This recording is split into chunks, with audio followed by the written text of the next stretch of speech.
Right now, somewhere in a DJI lab, there's a drone smaller than your hand that might make the one you just bought feel outdated. And no, I'm not talking about the Neo2. I'm talking about what comes after it. Here's the problem. The Neo2 already fixed almost everything wrong with the original Neo. Better camera, real gimbal stabilization, obstacle sensing, that actually works.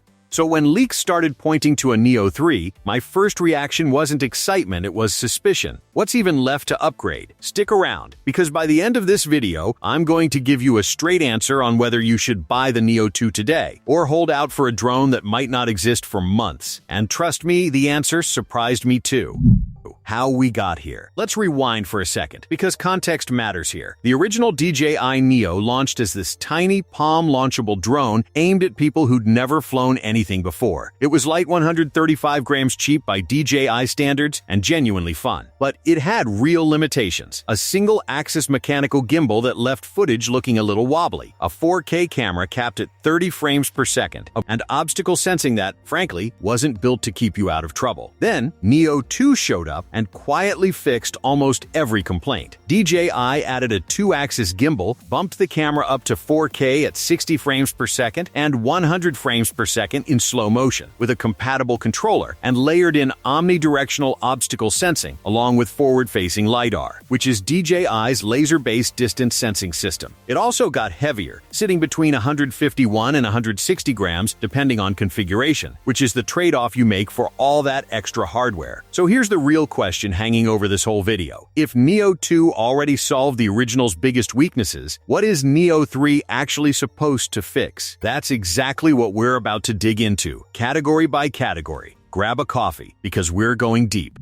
Camera and video quality. Let's start where everyone starts, because it's the spec people care about most, the camera. Neo2 shoots with a 12-megapixel, half-inch CMO sensor and an f2.2 lens. In plain terms, that lens lets in noticeably more light than a narrower one, which is a big part of why Neo2 handles slightly dim conditions better than the original Neo, which was stuck with a slower f2.8 lens and a hard 4K at 30 frames per second ceiling. Neo2's 4K 60 and that 4K 100 slow motion mode, when paired with a compatible controller, puts it in a genuinely unusual position for a sub-250-gram drone. Most drones this small and this cheap don't get anywhere close to that kind of frame rate flexibility. This is a legitimately capable little camera, and DJI knows it, because they've marketed the Neo2 almost entirely around creator use cases, vlogging, action clips, social content built for fast cuts. So what about Neo3? Here's where I want to plant my skepticism flag early, because you're going to hear it a lot today. Grain of salt, always. Leak coverage has floated the idea of even higher frame rates and further sensor refinement, but none of that is confirmed by DJI in any official capacity. If I had to guess, based on how DJI typically iterates, and I want to be clear, this is a guess, I'd expect Neo3's camera gains to show up less in raw specs and more in image processing. Cleaner, low-light footage, smarter noise reduction, better dynamic range in tricky lighting, like shooting toward a sunset or under indoor fluorescence. That distinction actually matters a lot for buyers. A sensor size bump would be a genuine leap. Better processing is still valuable, but it's the kind of improvement DJI could arguably deliver to Neo2 through a firmware update if they wanted to. So if you're waiting specifically for a dramatically bigger sensor, I wouldn't hold your breath, but if you're waiting for cleaner-looking footage overall, that's a much safer bet. Gimbal and stabilization. Now let's talk about the part of the drone that actually decides whether your footage looks professional or looks like it was filmed during an earthquake, the gimbal. The jump from Neo to Neo2 here is arguably bigger than the camera upgrade, even though it gets less attention. The original Neo used a single-axis mechanical gimbal, meaning it could only physically correct for movement in one direction, leaning heavily on digital stabilization to clean up the rest. Neo2 moved to a 2-axis mechanical gimbal, correcting both horizontal and vertical shake at the hardware level, and then stacks electronic stabilization plus intelligent shooting modes on top of that. The result is footage that looks noticeably more polished straight out of the drone, with far less reliance on software fixing things after the fact. Now, here's where the rumors get interesting, and where I think a lot of leak coverage is overselling what's realistic. Some chatter suggests Neo3 could move to a full 3-axis gimbal, which would put it in territory normally reserved for DJI's larger, more expensive drones. I want to be upfront. There is no confirmed evidence supporting that claim. It's the kind of leak that sounds exciting in a headline, but doesn't hold up well under scrutiny, mostly because a true 3-axis gimbal typically adds weight and cost that would push Neo3 out of the ultralight, budget-friendly category the Neo line has built its identity around. The more grounded expectation? Refined gimbal tuning, stronger electronic correction working alongside the existing hardware, better handling specifically in windy conditions, which, spoiler for later in this video, might actually be the single most requested improvement from current Neo2 owners. If DJI manages to squeeze out that extra bit of stability without adding meaningful weight, that alone would be a genuine win for anyone shooting handheld-style vlogs or walking shots.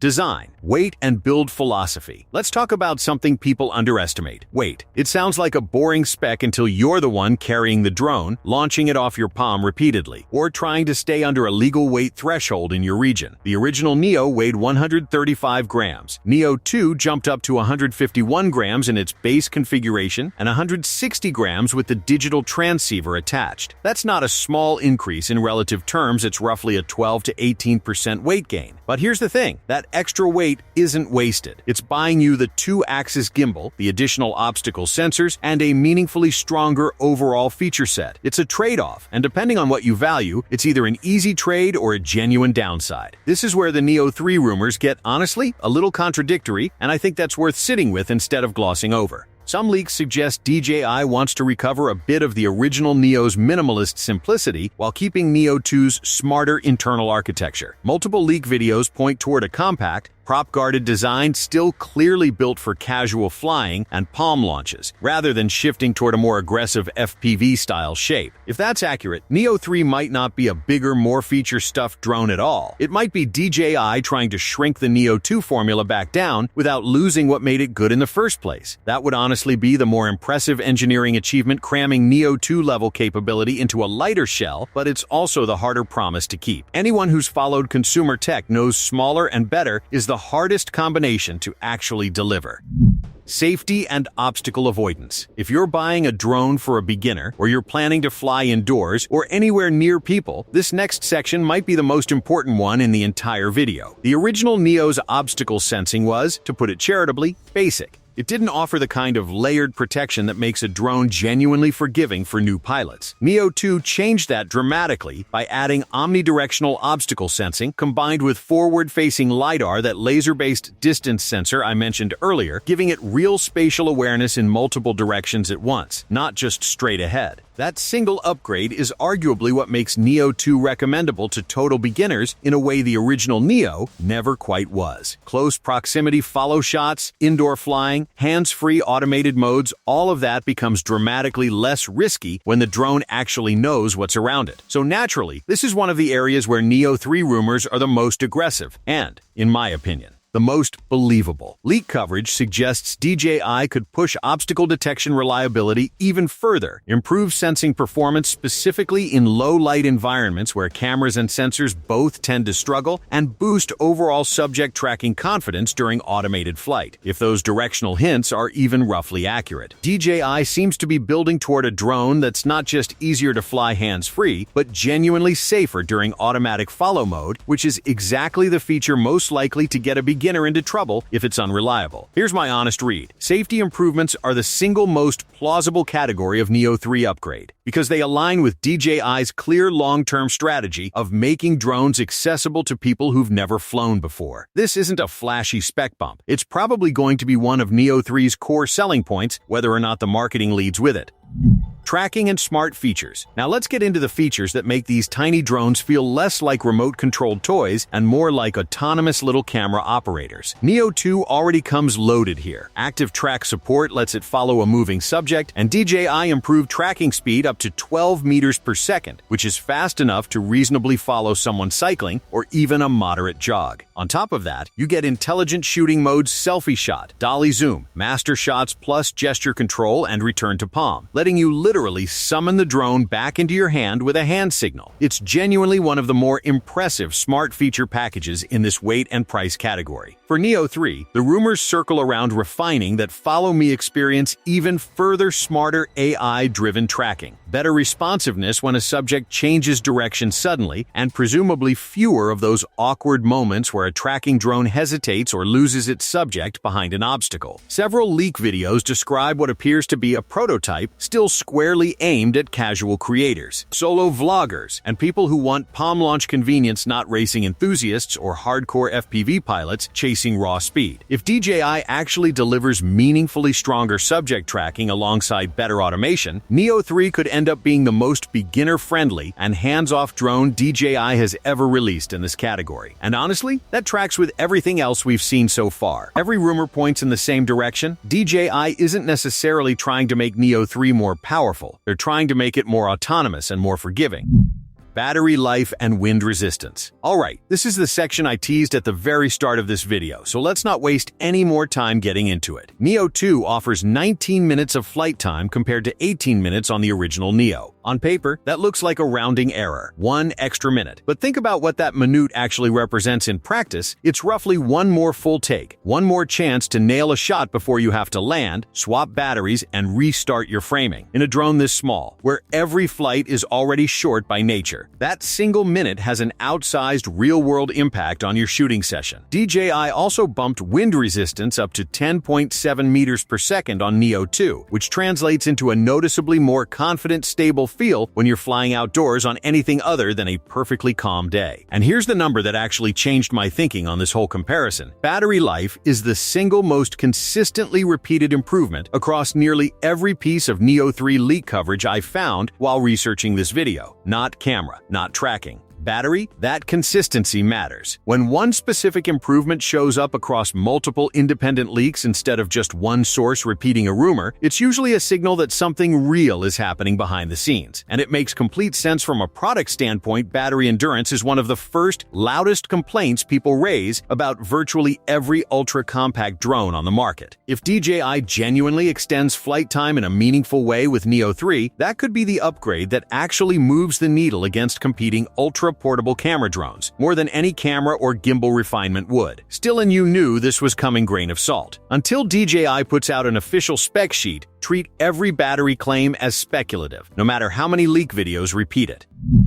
Storage and connectivity. Here's a spec that doesn't get nearly enough attention in most comparison videos, and it genuinely should. Onboard storage. Neo2 doubles storage capacity to 49 gigabytes, up from just 22 gigabytes on the original Neo. That matters enormously, because neither drone supports external memory cards. What you see is what you get. Your internal storage directly determines how much 4K footage you can actually capture during a longer outing before you're forced to stop and offload files. Beyond storage, Neo2 also improved wireless transmission range and overall connection stability, especially when it's paired with the optional digital transceiver accessory. For Neo3, leak coverage suggests DJI is continuing to push transmission stability further, with some sources specifically mentioning improvements aimed at creator workflows and possible compatibility with FPV-style setups down the line. One rumor I find genuinely interesting, if unverified, is the suggestion that Neo3 could offer backward compatibility with Neo2 batteries. If that turns out to be true, it would be a small but meaningful gesture toward existing Neo2 owners, the kind of practical touch that doesn't generate headlines but makes a real difference for people already invested in the ecosystem. For most buyers, reliable connection quality genuinely matters more day to day than any single headline camera spec. So this is quietly one of the clearest potential upgrade paths worth watching.